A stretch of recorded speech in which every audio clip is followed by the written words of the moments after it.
Hello, everyone, and welcome to our diplomatic speaker series, exploring the partnership and collaboration with NATO allies and global partners in navigating today's complex and challenging security environment. My name is Elena Kryzhanivska, and I'm senior editor of the NATO Association of Canada. We are joined today by His Excellency Kanji Yamanouchi, the Ambassador of Japan to Canada. And before we proceed to our moderated discussion, I would like to give the floor to the Vice President of the NATO Association of Canada, Gary Knight, for some opening remarks.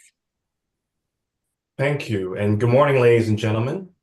My name is Garrick Nye, and I'm the Vice President of the NATO Association of Canada, a charitable NGO dedicated to informing Canadians about the importance of the North Atlantic Treaty Organization. Now, while NATO may not often come to mind in the daily lives of many Canadians, its contributions to transatlantic peace, prosperity, and security are fundamental to the way of life we enjoy.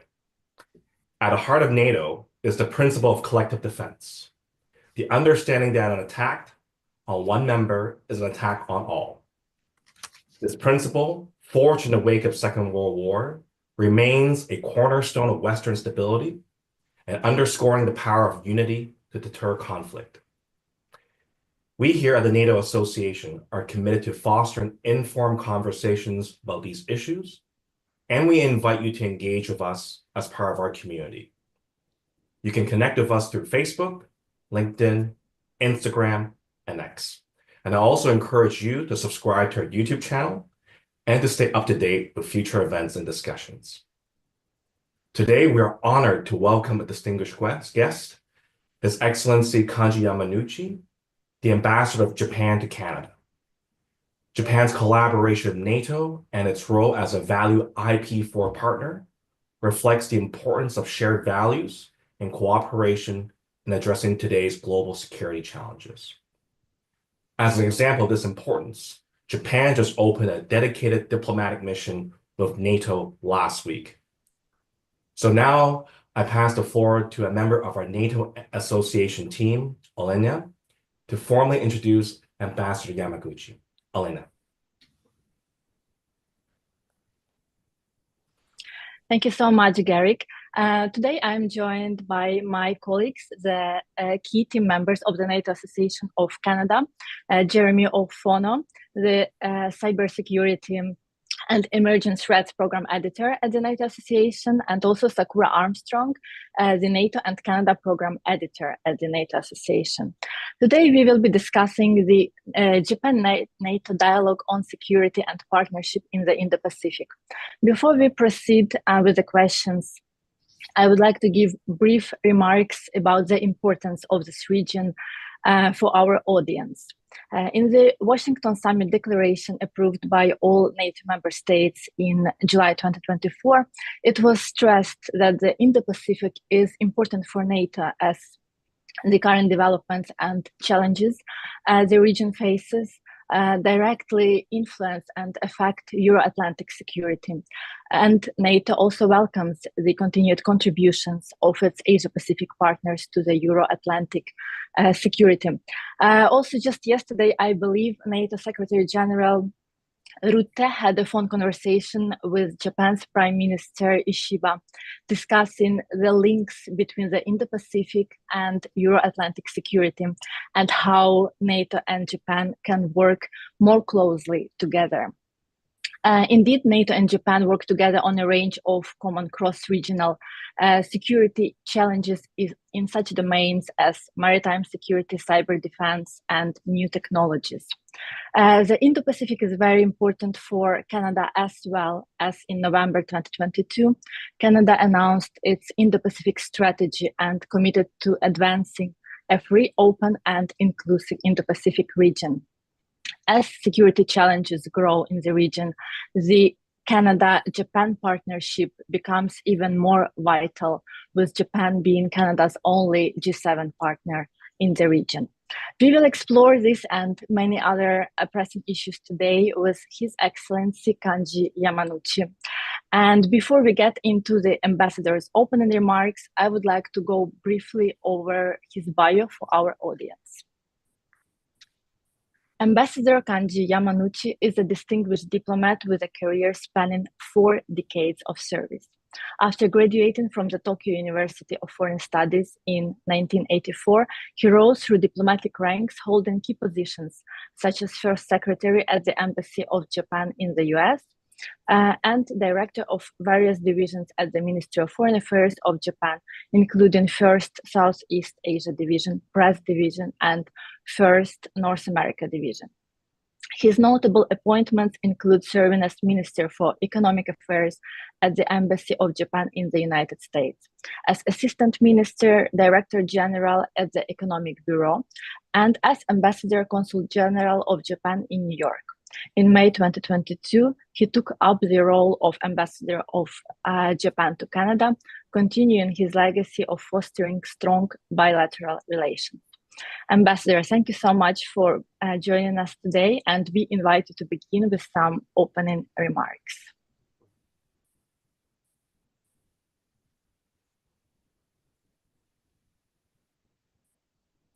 Good morning, everyone.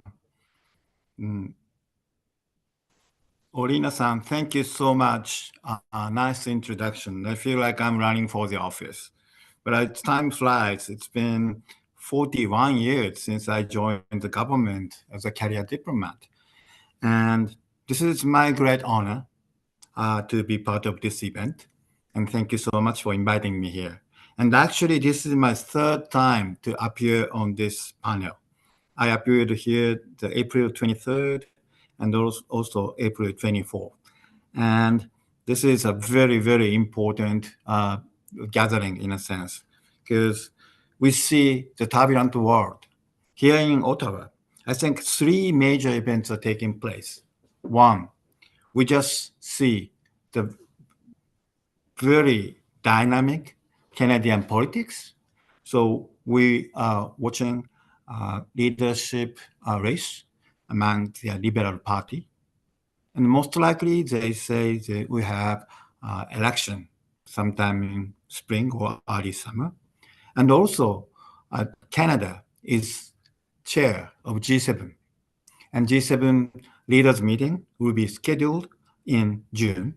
And also various cabinet members meetings, ministerial meetings among G7 countries. And also south of the border, 2 days ago, the 2nd term of Trump administration came in. And world is anxious and watching very carefully what's going on in Washington, D.C., in the U.S. foreign policy and the U.S. policies. And I do think Canada is front line of this new development of the United States. And all in all, we see the Ukraine, Middle East, Far East. So we just see the very serious and harsh reality of 21st century geopolitics now. So in this sense, this webinar is very, very timely and very, very significant for us to discuss what's going on in the world, particularly in the context of NATO and the cooperation with NATO. So looking back to NATO, I do understand NATO was established 1949 in the advent of Cold War with 12 countries. But in the past 76 years, things have changed. The Cold War ended. So now the member country of NATO is 32 countries. And in the context of the world politics, the NATO was created for the purpose of addressing the Cold War. Then Cold War ended.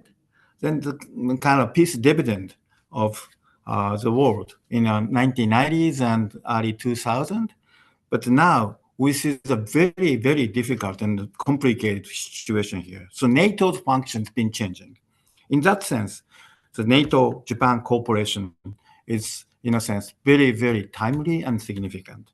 And if I pick one word about the Japan and the NATO cooperation or relations, the word is inseparable. Yes, geopolitically, the European front or Atlantic Ocean is so far away from Asia-Pacific. But in reality, these Euro-Atlantic situation and the Indo-Pacific or Asia-Pacific situation is inseparable. It's closely connected, especially when see the reality of the Ukraine.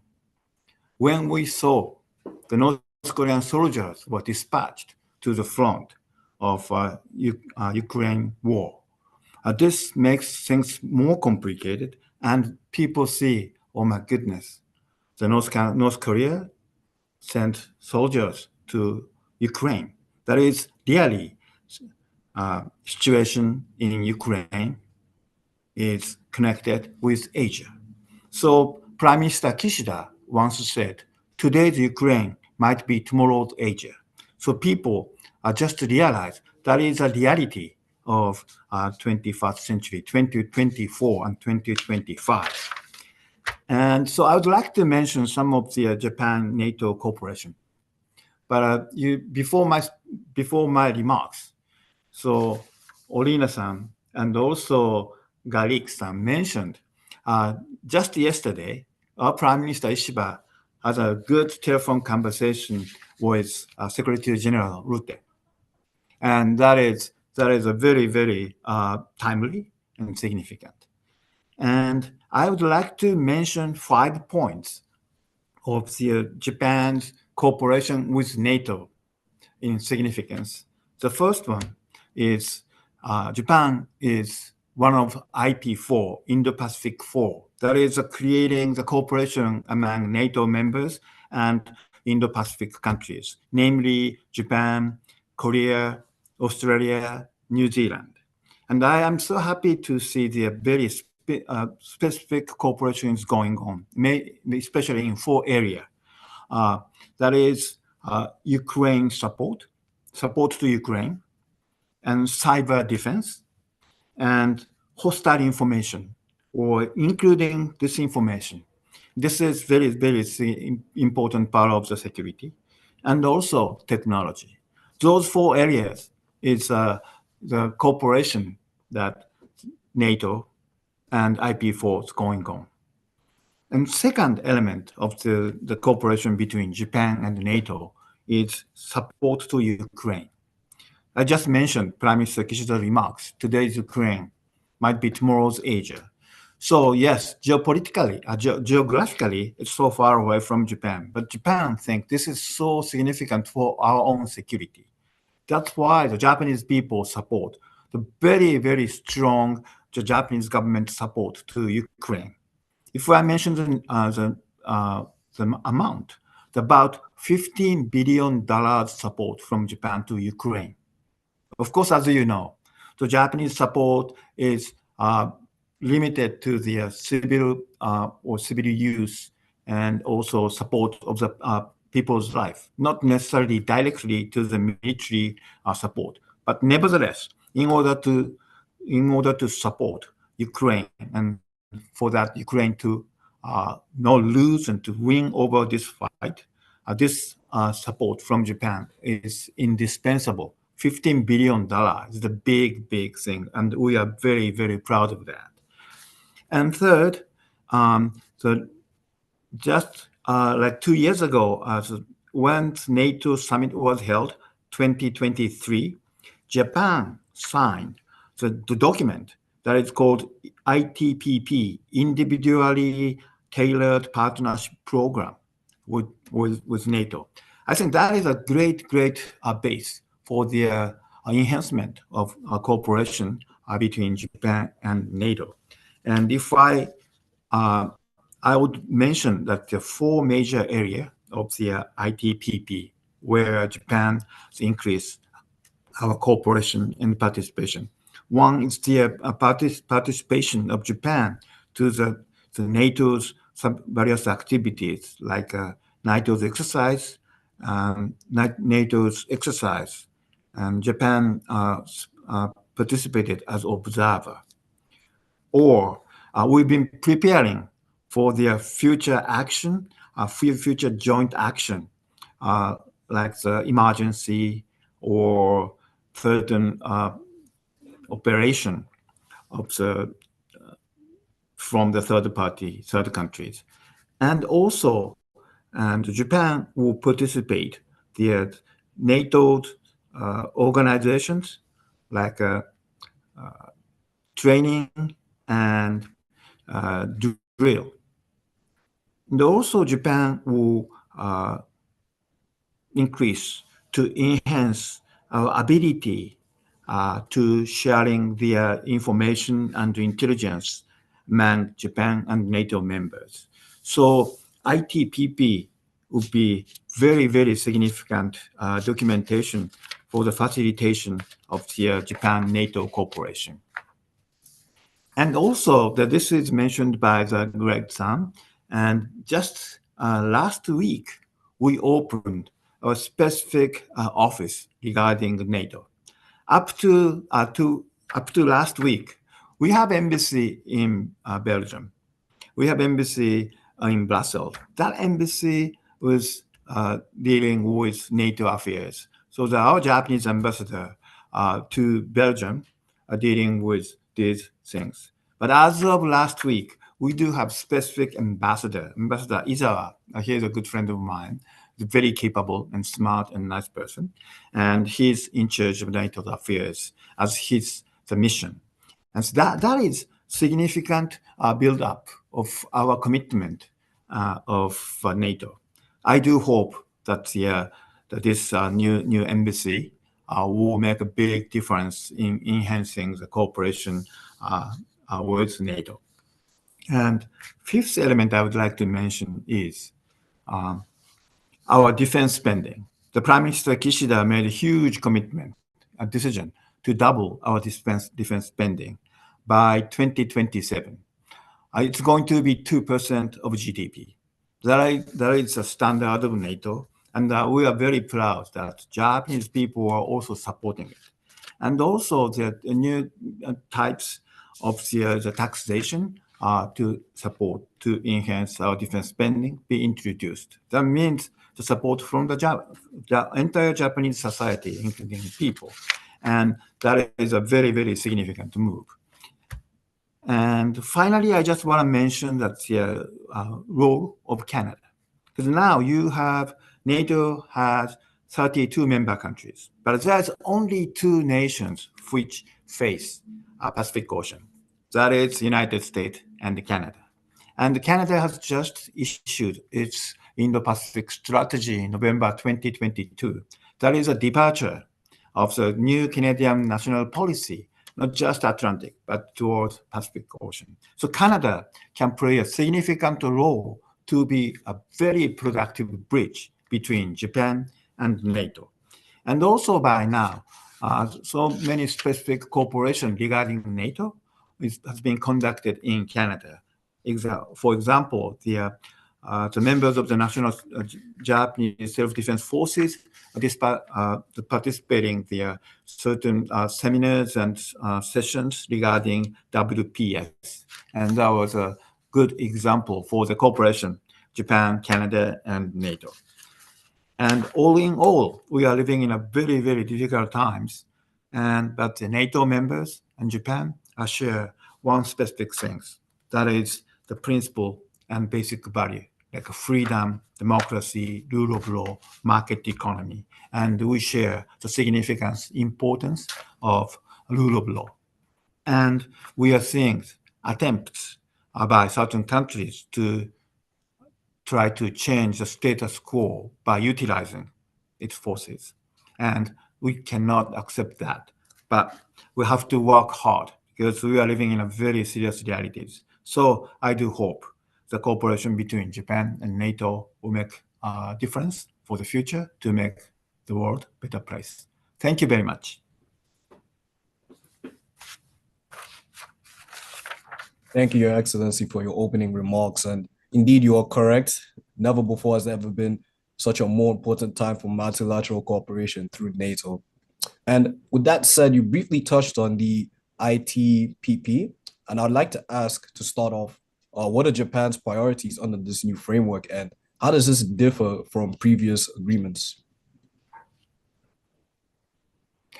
And I would say that it is very easy to say cooperation is important. The cooperation, it takes only 1 second to pronounce it. but the in action is a very different from just a document or just a statement. So ITPP will be the very, very significant basis of specific actions and specific cooperation in real terms. So, and in that sense,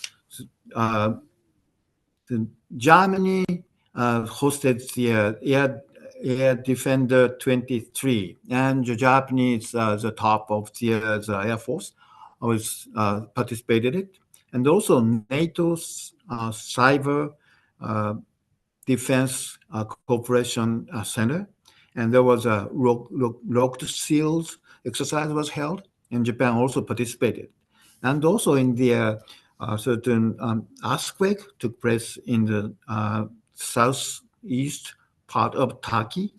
Then the Japan self-defense forces actually operated together with NATO.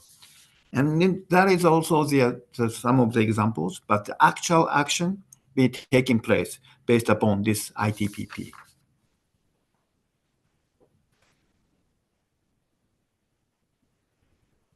Thank you for your response, Ambassador. And my next question will be touching on something that you mentioned during your introduction. But I was wondering, so in 2024, Japan's defense spending was 1.6% of the nation's GDP.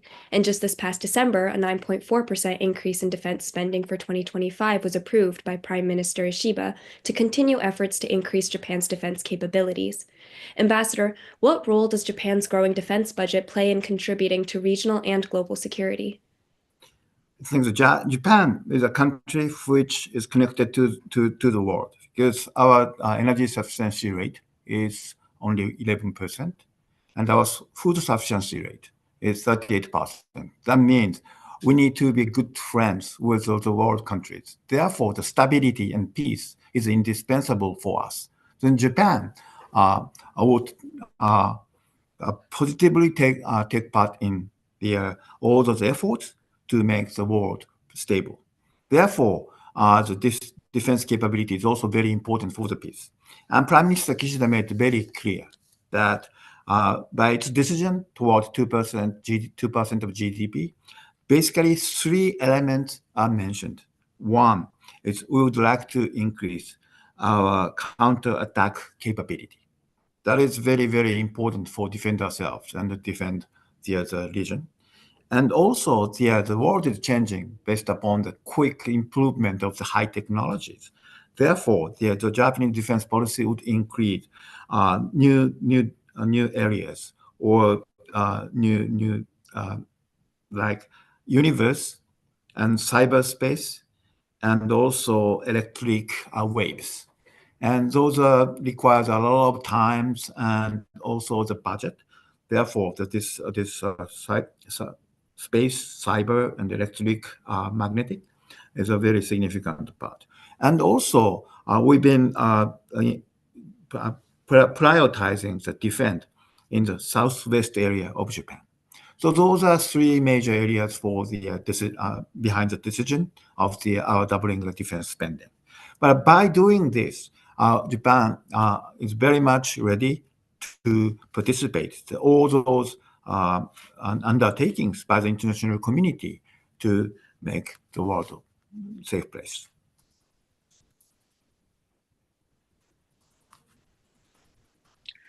Thank you so much, Ambassador. And the very important developments that you also has mentioned and that are being currently discussed a lot are the increasing cooperation between North Korea and Russia, including the deployment of thousands of North Korean troops to support Moscow's war effort in Ukraine, and the acquisition of advanced drone warfare tactics from the Russian, and even initiation of mass production of attack drones in North Korea. All these developments pose a direct threat not only to Europe and Euro-Atlantic security, but also to the Indo-Pacific and Southeast Asia. So we would like to ask you to elaborate what do these developments mean for the Indo-Pacific and particularly for Japan, and how is Japan adapting to this current evolving security challenges?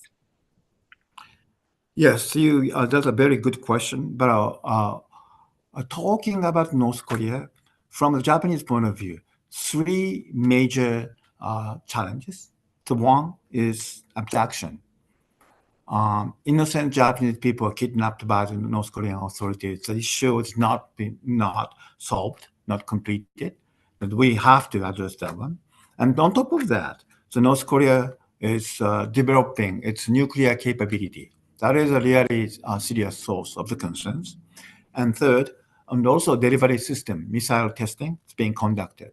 And as of 2023 only, they conducted more than, if my memory is correct, more than 80 times of the missile testing. That is it's not unacceptable. And also, now you just mentioned in return of the dispatching the North Korean soldiers to the Ukraine front, the North Korea is getting the high capability from Russia. And that is also a source of the concerns, and it's a serious risk towards the peace and stability of the region. Therefore, we've been working together with South Korea and the United States. And if you remember that the three leaders from US, Japan, South Korea came together in Camp David, and to make sure that we will work together to address those North Korean challenges and actions. And I think that is a very, very significant move. Thank you, Ambassador, for your remarks on that. And still on the topic of military cooperation, Canada is increasing its military presence in the region thanks to our Indo-Pacific strategy, which now deploys 3 warships per year to the region, allowing for the Royal Canadian Navy to conduct more activities and exercises with regional partners, including Japan. Through exercises like Noble and Keen Sword, the Canadian Armed Forces and the Japanese Self-Defense Force have strengthened their cooperation. But I'd like to get your opinion on Canada's Indo-Pacific strategy in the context of fostering closer collaboration and addressing shared security challenges. I do think the Canadian cooperation and the Canadian engagement in the Pacific, especially the northwestern part of Pacific, is significant, and it's increasing, and I really appreciate it. Because Canada currently has 12 frigates, the 5 frigates in Pacific side and 7 frigates in Atlantic side. And all those 12 frigates, Canada dispatched 3 frigates, especially 2 frigates from Pacific out of 5. I think that is a serious commitment for Canadian side. And the Canadian, those fleets participated the Operation Neon to address the North Korean ship-to-ship transfer, which was prohibited by the United Nations Security Council. And Canada has been participating the various joint exercises. And from time to time, Canadian military asset would be number 3, following the US, Japan, and Canada. I think that is a very, very serious commitment. And also, the Japanese participation to the Canadian operation be increasingly significantly, especially in the Arctic area. So for Canada, Arctic is very, very important, the front of its defense and its security. And Japanese self-defense forces been participating as an observer to that operation. I forgot the name of the operation, but the Arctic area. And also Japan and Canada participating in the joint exercises hosted by the United States. But at the same time, Japan-Canada bilateral exercise that is called KAIDEX. Kaede, as you may know, the Japanese name of the this maple. KAIDEX X is exercise. So this is like a man-made name, especially for the joint exercise between Canada and Japan. And this KAIDEX, the quality and quantity and the length has been increasing. And if we see that, I don't have the chart today, but if I show you the chart showing the numbers of the joint exercise between Canada and Japan, it's been increasing very much. And I think that is a great achievement and undertakings under the Canadian Indo-Pacific strategy. And the strategy is not just a paper. That strategy actually leading to the specific actions. Thank you so much for your answer. As space increasingly becomes a domain of competition and potential conflict, Canada and Japan have continued to collaborate through the Combined Space Operations Initiative and the Shriver War Game. How does Japan view the evolving challenges in space security, and how does this partnership help strengthen Japan's ability to address the emerging threats in space? And Sakura-san, you just mentioned that this domain is a very, very significant to contemporary security, because all those eyes and the ears of the data is in the cyberspace, outer space. Therefore, it is so important to make sure that we do have the measures to secure all those equipment and things in the outer space. And Canada has enormous ability to address those space matters. And one of the very specific example that the Canada-Japan cooperation in outer space is the Canadian arm. So Canada has enormous technology for those equipments, and the Canada arm is equipped in a international space station. And the Japanese ship brings all those the materials from Earth to international space station.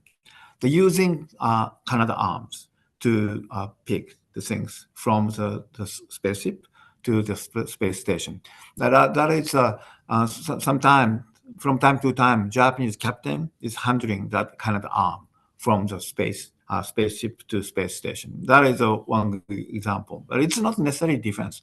But that is one of the examples that outer space cooperation and Canadian Air Force, Canadian forces and Japanese self-defense forces been talking and exchanging views and doing exercises, including those space.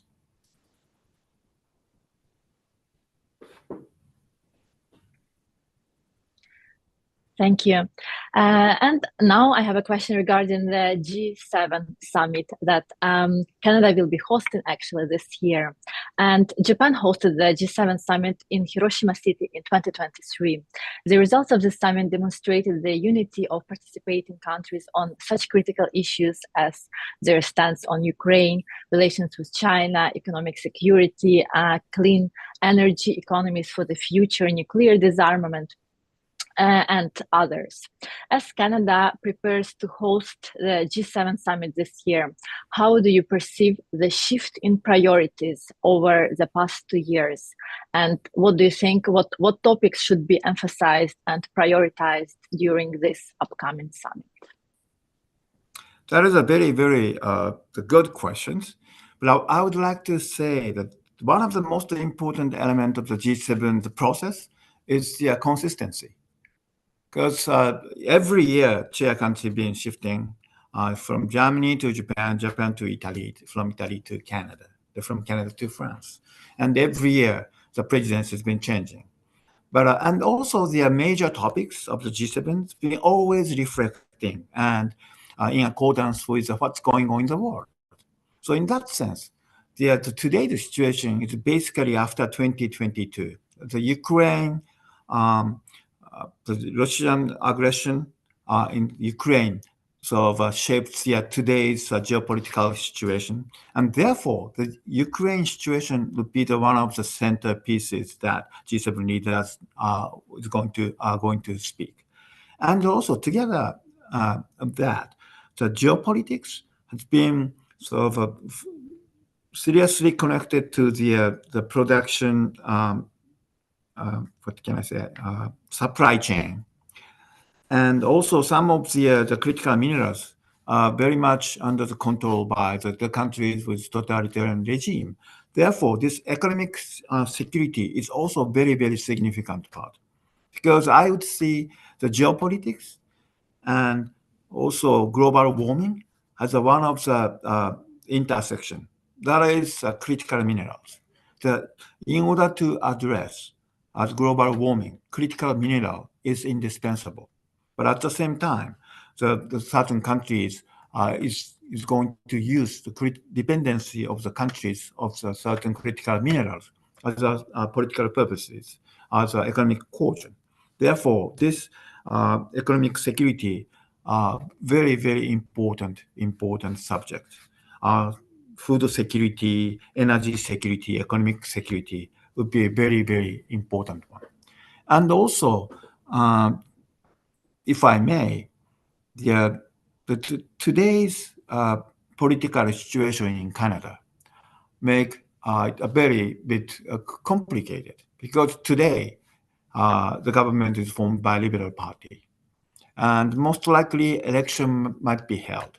And then yes, presidency is Canada, but we do not know who is going to chair the G7 leaders meeting, and that might have certain effect. And also, usually the G7 countries very much are on the same page of importance of free trade. But the evidence of the Trump administration, his administration is focusing on the more of the protectionistic views on trade, and he's talking about tariffs. So this international economy, especially the trade, might be very, very difficult or complicated one.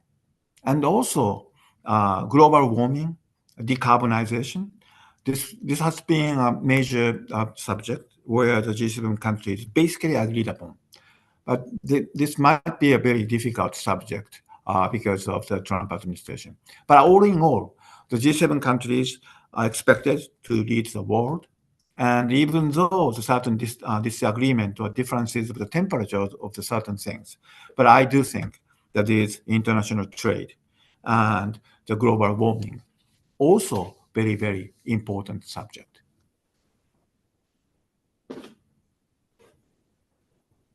Thank you for that. And as you previously touched on, and Elena mentioned as well, the topic of nuclear disarmament. And as we know, Japan is a leader in this theme, and even a Japanese organization was awarded the Nobel Peace Prize towards the end of last year for its efforts to achieve a world free of nuclear weapons. And so my question is, how does Japan maintain its leadership in nuclear non-proliferation in a world that is increasingly marked by these discussions about production and acquisition of nuclear arsenals? And adding on, how do the constant threats from its three nuclear armed neighbors, North Korea, Russia, and China, shape Japan's nuclear policy debates? The Japanese policies regarding the nuclear weapons are very consistent. And we have Hiroshima, we have Nagasaki, and the Japanese people know this devastation of the bomb. Once it's exploded, the damage will be significant, and you can't take that. Therefore, Japan has been working consistently to advocate the nuclear disarmament. And also, every year since 1990, Japan submits the resolution of the nuclear disarmament in the United Nations General Assembly every year. And most of the international community members are agreed upon. And that is the Japanese government's been taking place. And especially Prime Minister Kishida, his hometown is Hiroshima. And so he took the lead when he hosted the G7 leaders meeting in Hiroshima. But at the same time, we face the serious reality of the 21st century. But that doesn't mean our effort, our undertakings are not functioning. We've been working hard, no matter how difficult it is, because we think this is the right thing to do.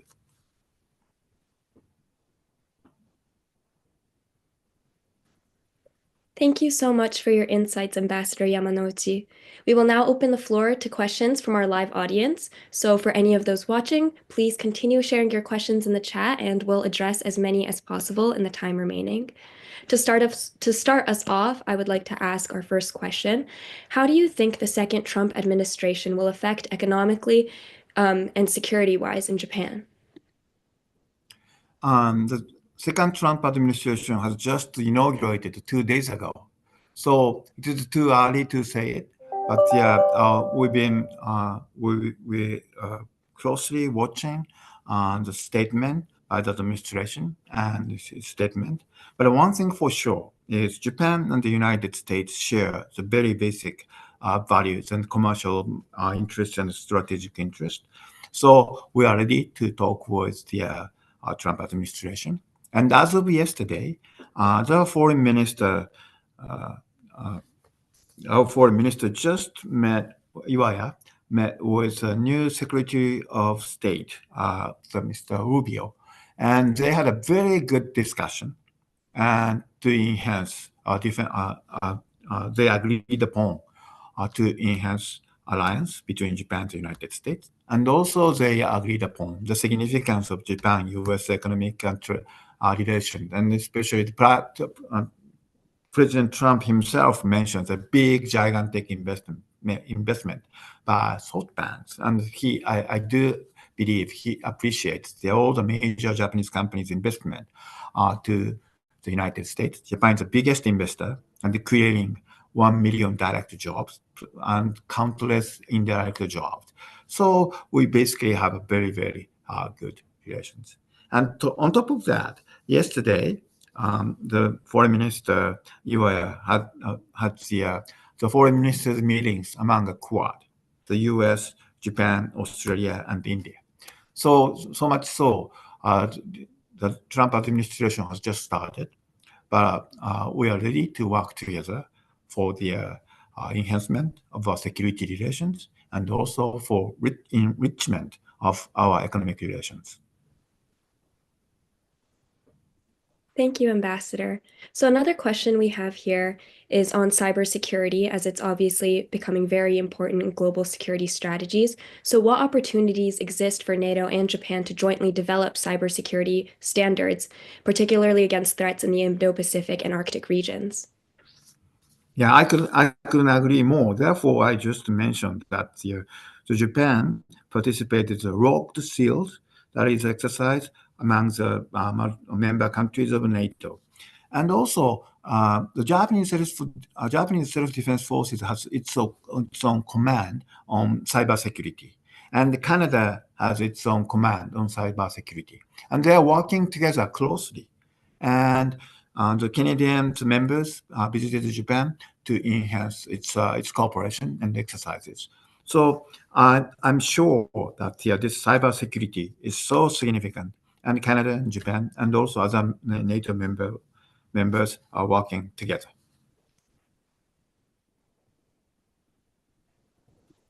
That's great to hear. Thank you. And finally, how are cultural exchanges and people-to-people connections being promoted to strengthen the bilateral relationship between Japan and Canada? That's a very good question. When we say the bilateral relations between Canada and Japan, the people might think the Prime Minister Ishiba and Prime Minister Trudeau had good discussions on various matters. I think that is very, very important. Also, the Foreign Minister Iwaya had a good meeting with Foreign Minister Jolie, or the Industry Ministry Minister had good discussion with Minister Champagne, and the cabinet member each good. But at the same time, the people-to-people exchange is a basis of the friendship between our two countries. So I have very good thing about people-to-people exchange among our two countries. The one last year, one of the Canadian institute conducted the opinion poll and survey of which country you like most. So I was asking those questions toward the Canadian people. Japan is most liked country among the Canadian. And I'm so proud. And actually second place was UK. And so its margin is only 1%, but still. And so I'm so happy to see that Japan is most liked country by Canadians. And also, the latest data was just announced of the foreign people traveling to Japan. The number of Canadians who traveled to Japan last year is more than 500,000. Actually, 580,000 Canadians visited Japan. That is a big number. Actually, among the top countries are all Asian. And the US is still the biggest number, like more than 2 million people, except Asian countries. But Canada is the second place in non-Asian countries. That is 580,000. And the trend is going up. Therefore, this people-to-people exchange is a very, very important basis for the friendship between our two countries. Thank you. And we actually just got one more question in the chat. So do you think the expansion of cooperation between NATO and Japan could exacerbate regional rivalries? I think so. I think we are tied with the basic values, and we share the basic values, and we share the strategic interest, and we have a strong willingness, and we do have the technology, we do have the financial basis, and as long as we show our determination and our commitment, I think that will function. That will make sure that the safety and peace will be secured as long as we do our best, based upon our notion and ITPP. Thank you for your answers, Ambassador Yamanouchi. Looks like that is all we have time for today. I would like to send my sincerest thanks to you, Ambassador, for your responses and insights. And I would like to pass it on to the President and the CEO of the NATO Association of Canada, Robert Baines, for some closing remarks. Thank you so much, Elena, Sakura, and Jeremy. A great job interviewing Your Excellency. A true pleasure, as you mentioned. Every year we've been able to talk, and it's been a great pleasure to do so. I think more and more important. I did have one question for you. I'm not sure how you feel, but the Japanese people, the Canadian people, I think both of them have a greater appreciation for security every year now, that we realize it is more and more precious. Would that be your experience as well? Yes, very much. And also, I've been getting a lot of news and a lot of papers about the Canada-Japan cooperation in various ways, but including the self-defense forces and the Canadian forces very getting closer and closer. So many professionals, so many uniformed people are back and forth.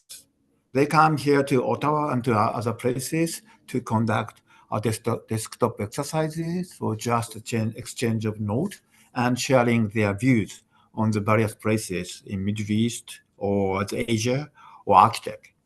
And more, there are so many opportunities for both of us to work together. And I think that is contributing to the peace and security in the region. And the Japanese people paying more and more attention to Canada in many ways.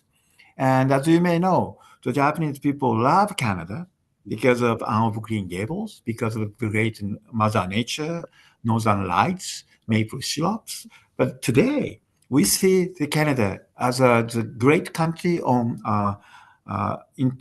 artificial intelligence, like Dr. Jeffrey Hinton got the Nobel Prize, or the Honda made huge investment to Canada.